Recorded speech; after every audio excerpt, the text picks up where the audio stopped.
Elon Musk एक क्रांतिकारी businessman है। वो जानते हैं किस प्रकार से मार्केट में नीड को प्रोड्यूस करना है और फिर उस नीड को कैसे कैश करना है।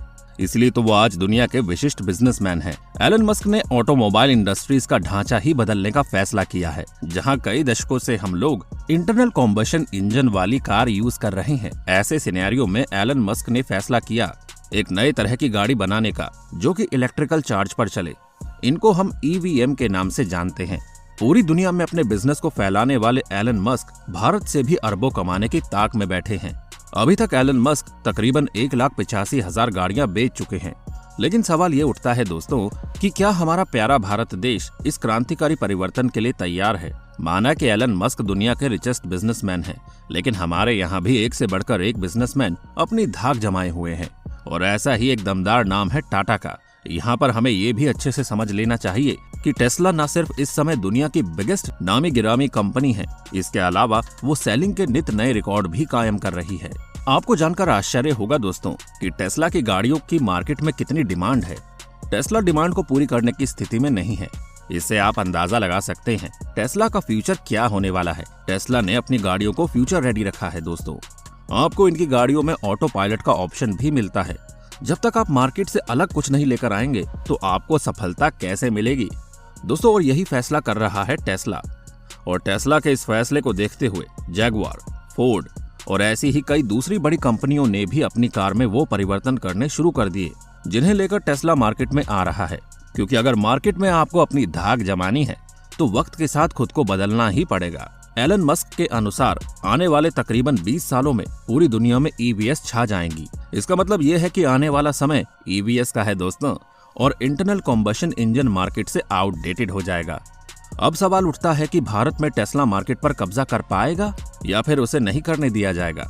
हम सभी जानते हैं दोस्तों कि एलन मस्क एक रिच बिजनेसमैन है जो कि पलक झपकते ही ट्विटर जैसी बड़ी कंपनियों को खरीद लेते हैं। तो क्या ऐसा ही कुछ हमारे यहाँ की कार कंपनीज का भी हश्र होने वाला है। वैसे हम आपको एक बात बताना चाहेंगे दोस्तों कि अगर टेस्ला की EVs कार हमारे यहाँ पर आती है तो उसकी कीमत 60 लाख से कम नहीं होगी, जो कि भारतीयों के लिए अफोर्ड करना एक बड़ी समस्या बन जाएगी। वहीं हमारे यहाँ पर टेस्ला का चार्जिंग इंफ्रास्ट्रक्चर अभी तक नहीं है, जिसे कि खड़ा करना पड़ेगा, जो कि एक नई समस्या बनेगी। क्या ये किया नहीं जा सकता? बिल्कुल किया जा सकता है, लेकिन इस सब का जो खर्च आएगा वो हमें कार की कीमत में ही जोड़कर मिलेगा और वो उपभोक्ता ही चुकाएगा। मतलब कि एक ज्यादा कॉस्टली कार क्या आप लेना चाहेंगे? वहीं एक विचित्र बात जो हम सभी जानते हैं वो तो हम आपको बताना ही भूल गए। इंडिया की रोड की कंडीशन ऐसी है दोस्तों कि उसमें टेस्ला के कई तरह के फीचर तो काम करने वाले ही नहीं हैं। अब आप समझ सकते हैं कि टेस्ला का हमारे यहाँ पर EVs के मार्केट में पांव जमाना हंसी खेल नहीं है। मैंने शुरू में यहाँ के बड़े बिजनेस बुक टाटा की बात की थी दोस्तों। हम सभी जानते हैं कि टाटा कमर्शियल एक विशाल ग्रुप है। टाटा ने ये बताया है कि आने वाले समय में इंडिया की फ्यूचर कार्स कैसी होगी। टाटा ने यह भी बताया है कि इंडिया में आने वाले समय में जो कार मार्केट में आने वाली है वो टेस्ला कंपनी को टक्कर देने के लिए बनाएंगे दोस्तों। वहीं गौर करने वाली बात यह है दोस्तों कि टेस्ला कंपनी की मैन्युफैक्चरिंग होती है चाइना में, और चाइना के साथ हमारे रिलेशन तो आप जानते ही हैं कि कितने मित्रतापूर्ण है। इसका मतलब ये हुआ कि भारत के लिए इस क्रांतिकारी रेवोल्यूशन में प्रॉब्लम खड़ी हो सकती है। नतीजतन क्या भारत को इस चेंज का भुगतान भुगतना पड़ेगा और वो पीछे रह जाएगा? अरे नहीं दोस्तों, भारत में भी बिजनेसमैन की कमी थोड़ी है। भारत सरकार ने फैसला लिया है कि 2030 तक रोड पर चलने वाली EVs मोटर्स को 3 में से 1 के अनुपात तक पहुंचाने का, और इसमें टाटा उनके साथ कंधे से कंधा मिलाकर चलने के लिए तैयार है दोस्तों। आपको याद होगा दोस्तों कि आज से कुछ साल पहले टाटा ने जैगुआर और लैंड रोवर जैसी बड़ी कंपनियों को भी खरीद लिया था। तो हम आने वाले समय में कुछ नहीं कह सकते कि टाटा क्या बदलाव करने वाला है। हम सिर्फ इतना जानते हैं कि टाटा ने जब भी कोई कदम उठाया है वो हिंदुस्तान के हित में ही उठाया है, और टाटा अपनी एड़ी चोटी का जोर लगाकर हिंदुस्तान को क्रांतिकारी परिवर्तन में पिछड़ने नहीं देगा दोस्तों। क्या आपको टाटा कंपनी का आउटपुट पता है? आज से तकरीबन 3 साल पहले जहां टाटा एक दिन में 8 गाड़ियां बनाता था, वहीं आज टाटा एक दिन में 100 गाड़ियों के नजदीक बनाती है दोस्तों। तो हमें घबराने की जरूरत नहीं है, क्योंकि टेस्ला एलन मस्क के सामने हमारे यहाँ का तजुर्बेकार बिजनेसमैन टाटा सीना ताने खड़ा है। आपको जानकर आश्चर्य होगा कि भारत का जो ABS सिस्टम है उसे डोमिनेट करने वाला बिजनेस ग्रुप टाटा के अलावा और कोई नहीं है दोस्तों। आप चाहे तो नेट पर डेटा चेक कर सकते हैं। फरवरी के महीने में जितनी भी EVs बिकी है उनमें से 96% शेयर तो केवल टाटा का है। लॉकडाउन के टाइम पर टाटा ने अंबानी ग्रुप से भी ज्यादा की चैरिटी पीएम फंड को दिया था।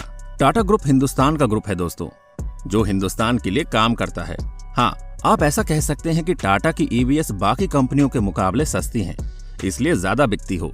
लेकिन एक बात और भी है दोस्तों, टाटा का चार्जिंग इंफ्रास्ट्रक्चर बाकी किसी भी कंपनी की तुलना से ज्यादा स्ट्रॉन्ग है दोस्तों। ये तो हम सभी जानते हैं दोस्तों कि ईवीएस XARS पेट्रोल बचाती है और चार्ज करने पर काफी लंबा 200 से 300 किलोमीटर के आसपास चल जाती है। इसके अलावा भी माइलेज देती है। लेकिन आपने देखा होगा दोस्तों, ज्यादातर लोग ईवीएस को खरीदते ही नहीं हैं। इसके पीछे जब रिसर्च की गई और कारण ढूंढा गया तो पता चला दोस्तों कि लोग इसकी रेंज से परेशान हैं, क्योंकि VAS 200 300 किलोमीटर चलने की रेंज देती है और अगर चार्जिंग ठीक से ना हो पाए तो 200 किलोमीटर से पहले भी बंद हो जाती है। और अगर आसपास कोई चार्जिंग स्टेशन ना हो तो फिर तो प्रॉब्लम बड़ी ही बन जाती है। वहीं दूसरी ओर थोड़ी दूरी पर ही पेट्रोल पंप मिल जाते हैं, तो हमें पेट्रोल वाली गाड़ी ज्यादा सुविधाजनक लगती है। अब हम बात करते हैं दोस्तों कि चार्जिंग इंफ्रास्ट्रक्चर के लिए और रेंज के लिए टाटा क्या कर रहा है। दोस्तों, टाटा तो आने वाले समय में यही है कि चार्जिंग इंफ्रास्ट्रक्चर को बड़े से बड़े एरिया में फैला दिया जाए और गाड़ी के चलने की रेंज को 200 से 300 किलोमीटर से 1000 किलोमीटर तक पहुंचाने का कार्य किया जाए। अगर इतनी रेंज देने वाली गाड़ी लोगों को मिलेगी तो आप हमारे सवाल का जवाब दीजिए कमेंट सेक्शन में कि दोस्तों ये क्यों नहीं खरीदेंगे। आज आप गूगल पर जाकर टाटा का इंफ्रास्ट्रक्चर चार्जिंग ग्राफ चेक कर सकते हैं, जिसे देखकर आपको यकीन हो जाएगा जिससे 2 सालों में टाटा ने टीवी सेक्टर में कितनी तरक्की की है। वहीं आने वाले समय में टाटा अगर टेस्ला को पछाड़ दे तो ये कोई बड़ी बात नहीं है दोस्तों। लेकिन टाटा टेस्ला जैसी कंपनियों के चलते भारत को पिछड़ने नहीं देगा, इस बात के लिए वो कटिबद्ध है। भाई, अपना एक विशेष पॉइंट ये भी है दोस्तों कि टीवी मैन्युफैक्चरिंग में सेमीकंडक्टर का बड़े पैमाने पर इस्तेमाल होता है और क्योंकि ये सेमीकंडक्टर कई सारे उपकरणों में इस्तेमाल होते हैं तो आपको शायद जानकारी होगी कि इस समय सेमीकंडक्टर की पूरी वर्ल्ड में शॉर्टेज चल रही है दोस्तों। टाटा ने भी इस बिजनेस को अपने एक सेक्टर के तौर पर खड़ा करना शुरू कर दिया है और टाटा सेमीकंडक्टर का बिजनेस खुद ही खड़ा कर रहा है। आप जानते हैं कि टाटा सिर्फ एक ही फील्ड में काम नहीं करता, बल्कि टाटा ऐसे ग्रुप ऑफ कंपनी अपने विकास में लगने वाले ढेर सारे पार्ट्स को टाटा खुद ही मैन्युफैक्चर करता है, जिससे कि क्वालिटी और वैल्यू दोनों ही मेंटेन होती है दोस्तों। टाटा कमर्शियल का एम है दोस्तों कि आने वाले 4 सालों में SUV से लेकर हर तरह की कार को मार्केट में उतारा जाए और बिजनेस इंडस्ट्री को टाटा कार के क्षेत्र में टॉप पर पहुंचाए। आने वाला समय एक क्रांतिकारी समय होने वाला है दोस्तों, जिसमें इंडिया टॉप EVS मैन्युफैक्चर भी हो सकता है और इसमें टाटा का एक बड़ा योगदान हो सकता है।